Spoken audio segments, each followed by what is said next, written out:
إداريا كابتن، تعرف اللاعب أيضا بشر وله أموره النفسية. أتحدث عن القضايا اللي حصلت بعد مباراة الهلال والنصر، تعتقد أنها ربما تؤثر، تحديدا أنه قرار الآن صدر وأنتم في قطر ما يخص رادوي، إيقاف رادوي لمباراتين في المستوى المحلي؟ والله صعب الحديث عن مثل هذه القضايا، يعني وضعي صعب، أو الحديث عن مثل هذه القضايا صعب، ولكنه أيضا كل القضايا وكل ما يثير شيء مخزي جدا.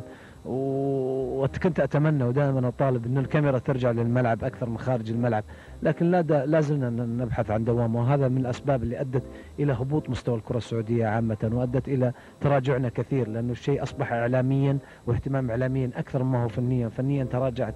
وقلنا هذا الكلام، تراجعت الكرة عندنا كثيرا بسبب أنه التركيز إعلاميا والتركيز خارج الملعب. يجب أن نركز، الانتقاد يجب أن يكون في أداء لعبنا، في أسلوبنا وفنياتنا ومعالجة الأخطاء.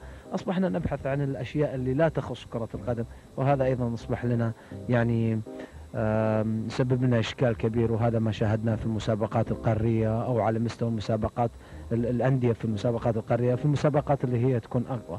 عموما أتمنى، يعني أنا لست راضي عن إيقاف رادوي بحكم أني هلالي، وأكيد هناك من يطالب بشنق رادوي من هو غير هلالي، والدوامة تدوم وهذا، ولكن احنا في الأول وأخيرا الموضوع لا يستحق كل هذه الهالة وكل هذه الإيقافات وكل هذا التحدث وكل هذه الأخبار. احنا نلعب كرة قدم ورياضة من أجل الاستمتاع والإمتاع، ولا نبحث عن المشاكل والإثارة، ولا نبحث أيضا عن تطوير أو الدخول في أنفاق لن نرى فيها أي ضوء. أخيرا ما يهم المشجع الهلالي النقطة أو الثلاث نقاط كابتن. إيه طبعا المشجع الهلالي يجب أن ونحن نعرف المشجع الهلالي واعي، لأنه إحنا نبحث عن بطولات، نبحث عن مجد، احنا ما نبحث عن إثارات ومشاكل ونغطي سلبياتنا بإثارات ومشاكل والصراخ والقيل والقال. لكن المشجع الهلالي، وإن شاء الله ينتهج جميع المشجعين في المملكة العربية السعودية هذا النهج، ولا أظلم أحد بعينه، بقدر ما أحب أن أوضح أن وطني يهمني أولا وأخيرا، وسمعة وكرة بلادي تهمني أنها تكون متطورة وراقية، ولا أعطي أيضا جمهور الهلال أكبر من حقه وأهضم حق الآخرين.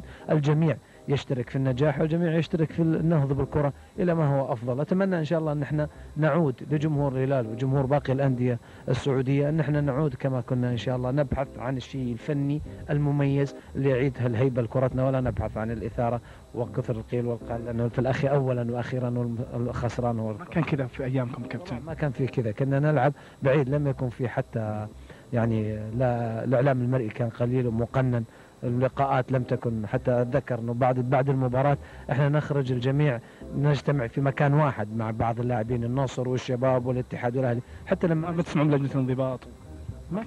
ما في أي لجان، كل واحد هو لجنة نفسه. أنا عندي لجنة انضباط داخلية في عقلي وفي قلبي، انضباطي وحبي لوطني ومن خلال أدائي في المنتخب، وأيضا تطوير مستواي وحبي لنادية، حتى أنه هذا الشيء الانضباط أو اللجان هذه يجب أنها تكون موجودة في كل لاعب وفي كل إداري وفي كل جهاز.